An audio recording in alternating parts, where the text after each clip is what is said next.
Diabetes അഥവാ പ്രമേഹം വന്ന ആളുകൾ നമ്മൾ പൊതുവെ അവരോട് പറയുന്ന ഒരു കാര്യമാണ്, നിങ്ങൾ ഡയറ്റും എക്സസൈസും ഒരുപോലെ കൊണ്ടുപോകണം. എന്തിനാണ് ഇങ്ങനെ പറയുന്നത് ഡോക്ടേഴ്സ്? നിങ്ങൾ ഡയറ്റും എക്സസൈസും ഒക്കെ പ്രോപ്പറായിട്ട് ഒരുപോലെ കൊണ്ടുപോവുകയാണെങ്കിൽ നിങ്ങൾക്ക് ബേസൽ മെറ്റബോളിക് റേറ്റ് നമ്മുടെ ശരീരത്തിൽ കൂടുകയും നമ്മുടെ ബോഡിയിൽ അടിഞ്ഞുകൂടുന്ന കൊഴുപ്പിനെ കുറയ്ക്കാനും ഇത് ഇൻസുലിൻ റെസിസ്റ്റൻസ് ഒക്കെ തടയാനും സഹായിക്കും. അപ്പോൾ നമ്മുടെ ഇൻസുലിൻ്റെ ആക്ടിവിറ്റി കൂട്ടാനൊക്കെ ഹെൽപ്പ് ചെയ്യുന്നതാണ് ഡയറ്റും പ്രോപ്പറായിട്ടുള്ള എക്സസൈസും. അപ്പോൾ നിങ്ങൾ ഡയറ്റ് എടുക്കുമ്പോൾ ഒരുപാട് കാര്യങ്ങൾ ശ്രദ്ധിക്കണം. നിങ്ങൾ ചുമ്മാ ഇപ്പം തന്നെ ലേറ്റസ്റ്റ് ആയിട്ട് നിങ്ങൾ പല ന്യൂസിലും കണ്ടിട്ടുണ്ടായിരിക്കാം, യൂട്യൂബിൽ നോക്കിയിട്ട് ഡയറ്റ് എടുത്തു ഓരോരോ ആരോഗ്യ പ്രശ്നങ്ങളുണ്ടായി എന്നുള്ളത്. അപ്പം അവിടെ ആ ഒരു കുട്ടിക്കാണെങ്കിലും അവർക്ക് സൈക്കോളജിക്കലി ഒരു ഇഷ്യൂസും കാര്യങ്ങളൊക്കെ ഉണ്ടായിരുന്നു. അപ്പം നിങ്ങൾ ഡയറ്റ് എടുക്കുന്ന സമയത്ത് എപ്പോഴും ഒരു അഡ്വൈസ് എടുക്കുന്നത് നല്ലതാണ്. നമ്മൾ ചുമ്മാ ഒരു ഡയറ്റ് സ്റ്റാർട്ട് ചെയ്തിട്ട് അതിൻ്റെ ഭാഗമായിട്ട് നമുക്ക് മറ്റുള്ള ഹെൽത്ത് ഇഷ്യൂസ് ഒന്നും വരാൻ പാടില്ല.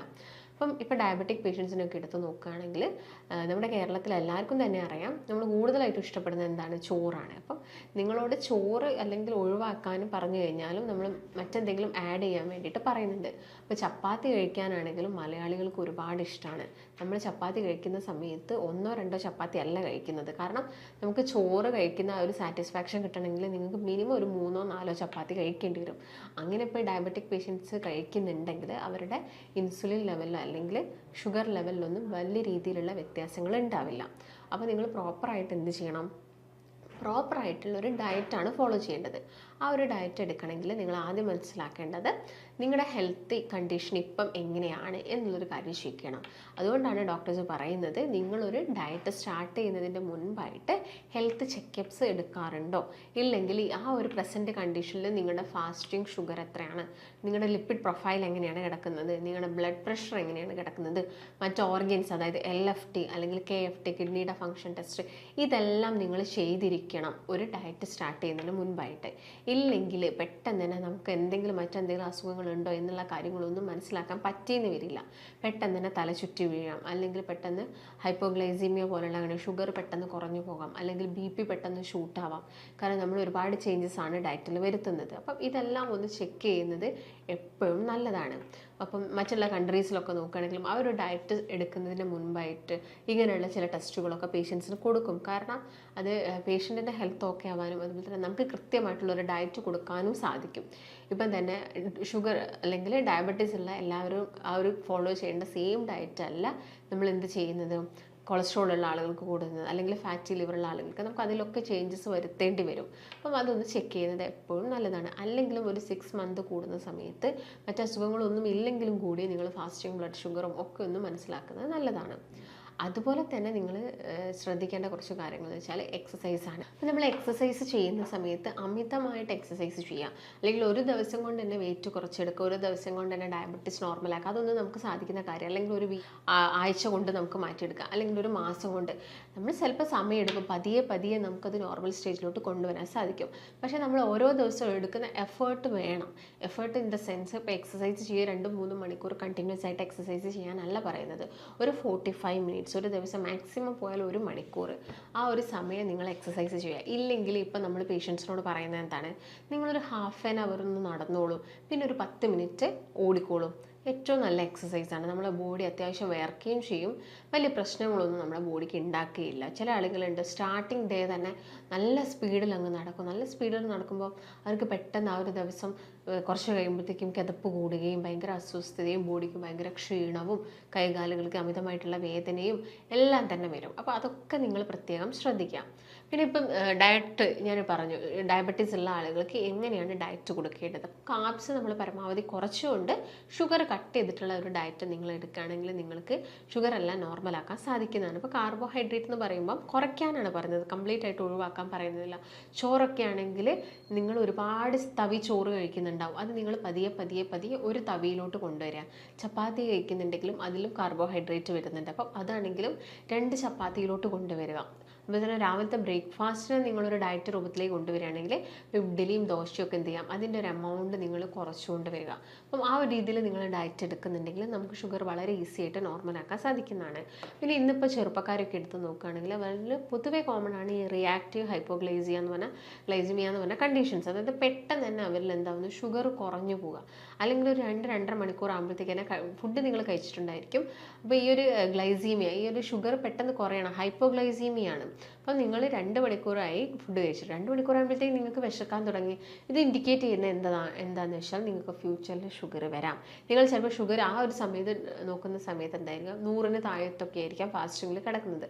പക്ഷേ നിങ്ങൾക്ക് ഫ്യൂച്ചറിൽ ഈ ഇൻസുലിൻ റെസിസ്റ്റൻസ് എന്ന് പറഞ്ഞ കണ്ടീഷൻസ് വരാനുള്ള ചാൻസസ് ഒരുപാട് കൂടുതലാണ്. അപ്പം അതൊക്കെ നിങ്ങൾ ശ്രദ്ധിക്കുക. അപ്പോൾ ഡയറ്റ് എടുക്കുമ്പോൾ എന്തായിരിക്കണം കൃത്യമായിട്ട് പ്രോപ്പറായിട്ടുള്ള. പിന്നെ അതിൻ്റെ കൂടെ നമുക്ക് നമ്മുടെ വീടുകളിലുള്ള ആൻറ്റി ഓക്സിഡൻസ് ഒക്കെ ഉപയോഗിച്ചിട്ട് നമുക്ക് കഴിക്കാവുന്നതാണ്. അതായത് ഇപ്പോൾ കറുവപ്പട്ടയോ അല്ലെങ്കിൽ ഇഞ്ചിയോ മഞ്ഞളോ നമുക്ക് കഴിക്കാം. പക്ഷേ ഏത് സപ്ലിമെൻറ്റോ ഏത് നമ്മൾ ഒറ്റമൂലി എടുക്കുന്നുണ്ടെങ്കിലും അതിനും ഒരു ലിമിറ്റേഷൻ ഉണ്ട് ടൈമിൽ. നമ്മൾ അമിതമായിട്ട് ഒരുപാട് കാലമൊന്നും കഴിക്കാൻ പാടില്ല. ഒരു ലിമിറ്റഡ് ആയിട്ടുള്ള ടൈമിൽ മാത്രം കഴിക്കുക. അതുപോലെ തന്നെ നിങ്ങൾ മറ്റെന്തെങ്കിലും മെഡിസിൻസ് ഹാർട്ട് റിലേറ്റഡ് ആയിട്ട് കംപ്ലയിൻസിന് എന്തെങ്കിലും മെഡിസിൻസ് എടുക്കുന്നുണ്ടെങ്കിൽ നിങ്ങൾ എന്ത് ചെയ്യണം, അത് കൂടുതൽ കാലം എടുക്കാൻ പാടില്ല. നിങ്ങളെ ഡോക്ടറിൻ്റെ അഡ്വൈസ് ഇല്ലാതെ ഒരു ഒറ്റമൂലിയും സ്റ്റാർട്ട് ചെയ്യാനും പാടില്ല. അപ്പം ഈ കാര്യങ്ങളൊക്കെയാണ് നിങ്ങൾ മെയിനായിട്ടും ശ്രദ്ധിക്കേണ്ടത്. പിന്നെ ഞാൻ നേരത്തെ പറഞ്ഞ പോലെ തന്നെ എക്സസൈസിൽ ഇപ്പോൾ നിങ്ങൾക്ക് സ്വിമ്മിങ് ആണ് ഇഷ്ടമെങ്കിൽ അത് ചെയ്യാം, സൈക്ലിംഗ് ആണ് ഇഷ്ടമെങ്കിൽ അത് ചെയ്യാം, സൂംബ ഡാൻസ് കളിക്കുന്ന ആളുകളുണ്ട് അത് ചെയ്യാം. വീട്ടിൽ കൂടെ നിങ്ങൾക്ക് നടക്കാം. നിങ്ങൾ റോട്ടിൽ തന്നെ ഇറങ്ങി നടക്കണമെന്നില്ല. നമ്മളെ വീടിനുള്ളിൽ ഒരു സ്പേസ് നമ്മൾ ഉണ്ടാക്കിയെടുക്കുന്ന സ്പേസിൽ നമുക്ക് ഒരുപാട് എക്സസൈസും വർക്കൗട്ടും കാര്യങ്ങളൊക്കെ ചെയ്യാം. അപ്പം ആ ഒരു രീതിയിൽ നിങ്ങൾ എക്സസൈസും ചെയ്യുന്നുണ്ടെങ്കിൽ നിങ്ങൾക്ക് ഷുഗറൊക്കെ വളരെ ഈസി ആയിട്ട് നോർമലാക്കാൻ സാധിക്കും. പിന്നെ ഷുഗർ പേഷ്യൻസിന് കഴിക്കാൻ പറ്റുന്ന ഭക്ഷണങ്ങൾ ഒരുപാടുണ്ട്. ഇറച്ചിയും മീനും മുട്ടയൊന്നും ഷുഗറുള്ള ആളുകൾ കഴിക്കുന്നതുകൊണ്ട് യാതൊരു പ്രശ്നവുമില്ല. പക്ഷേ ഒന്നും അമിതമാവരുത്. നിങ്ങൾ ലിമിറ്റഡ് ആയിട്ടുള്ള ഒരളവിൽ തന്നെയായിരിക്കണം കഴിക്കേണ്ടത്. ഇപ്പോൾ ഷുഗറുള്ള ആളുകൾ ചിലപ്പോൾ അവർക്ക് അതുമായിട്ട് അസോസിയേറ്റഡ് ആയിട്ട് ചിലപ്പം BP അല്ലെങ്കിൽ കൊളസ്ട്രോൾ കൂടുതലായിട്ടൊക്കെ നിൽക്കാം. അപ്പോൾ അവരെന്ത് ചെയ്യുക, ഈ റെഡ് മീറ്റിൻ്റെ ഉപയോഗമൊക്കെ കുറയ്ക്കുക, കൂടുതൽ സോൾട്ട് അടങ്ങിയ ഫുഡുകൾ കഴിക്കുന്നതൊക്കെ കുറയ്ക്കുക, ഈ പപ്പടം അച്ചാർ അമിതമായിട്ട് കഴിക്കുന്നതൊക്കെ കുറയ്ക്കുക. പിന്നെ അതിന് പകരം നിങ്ങൾ നല്ല പ്രോബയോട്ടിക്സ് ഒക്കെ കഴിക്കുക. നിങ്ങൾക്ക് ചോറ് തലേ ദിവസം രാത്രി വെള്ളത്തിലിട്ട് വെച്ചിട്ട് ആ ഒരു ചോറ് കഴിക്കുന്നത് കൊണ്ട് അല്ലെങ്കിൽ കഞ്ഞിയായിട്ട് രാവിലെ കഴിക്കുന്നതുകൊണ്ടൊന്നും യാതൊരു പ്രശ്നവുമില്ല. തൈര്, അധികം പുളിപ്പില്ലാത്ത തൈര്, വാഴത്തട്ട, വാഴപ്പിണ്ടി പോലുള്ള നല്ല ഫൈബേഴ്സ് ഇതെല്ലാം നിങ്ങളുടെ ഭക്ഷണത്തിൽ ഉൾപ്പെടുത്തുക. ഫ്രൂട്ട്സ് ഒക്കെ കഴിക്കുന്നുണ്ടെങ്കിൽ അധികം ഗ്ലൈസമിക് ഇൻഡെക്സ് ഇല്ലാത്ത മസ്ക് മെലൺ, ഷമാം എന്നൊക്കെ പറയും. അതുപോലെ തന്നെ ആപ്പിൾ നമുക്ക് കഴിക്കാം, പേരയ്ക്ക നമുക്ക് കഴിക്കാം, നല്ല പഴുക്കാത്തൊരു മീഡിയം പഴുപ്പിലുള്ള പേരക്ക കഴിക്കാം. പൊമോഗ്രനേറ്റ് അഥവാ മാതള നിങ്ങളുടെ ഭക്ഷണത്തിൽ ഉൾപ്പെടുത്തുക. പപ്പായ ആണെങ്കിൽ നല്ല പഴുത്തത് എടുക്കേണ്ട, ഒരു മീഡിയം പഴുപ്പിലുള്ള പപ്പായൊക്കെ നമുക്ക് ഫ്രൂട്ട്സ് ആയിട്ട് കഴിക്കാം. ഷുഗർ ഉണ്ടെന്ന് കരുതിയിട്ട് കംപ്ലീറ്റ് ആയിട്ട് ഫ്രൂട്ട്സ് ഒഴിവാക്കാനോ കംപ്ലീറ്റ് ആയിട്ട് അരിയാഹാരം ഒഴിവാക്കാനോ പറയുന്നില്ല.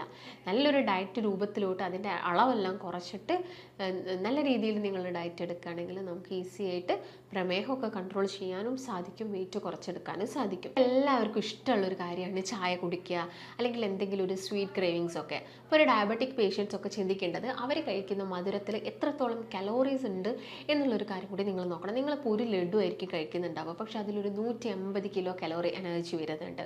ഒരു ചായ കുടിക്കുന്നുണ്ടെങ്കിൽ അതിൽ നിന്ന് 100 കലോറി കിട്ടുന്നുണ്ട്. അതുപോലെ തന്നെ ഒരു 2 അപ്പം വെള്ളപ്പം നിങ്ങൾ കഴിക്കുന്നുണ്ടെങ്കിൽ അതിൽ നിന്ന് 240 കലോറീസ് ഒക്കെ കിട്ടുന്നുണ്ട്. അപ്പോൾ ശരിക്കും നമുക്ക് എന്തായിരിക്കും ഐഡിയ ഉണ്ടായിരിക്കണം ഏതൊക്കെ ഫുഡ് കഴിച്ചാൽ പെട്ടെന്ന് ബോഡി കലോറി കൂടും. കലോറി കൂടിക്കഴിഞ്ഞാൽ അത് എനർജി ആയിട്ട് സ്റ്റോർ ചെയ്യും, പിന്നെ അത് ഫാറ്റായിട്ട് മാറും. അതെല്ലാം ഇൻസുലിൻ റെസിസ്റ്റൻസിന് എന്താവും കാരണമാവാനുള്ള ചാൻസസ് ഉണ്ട്.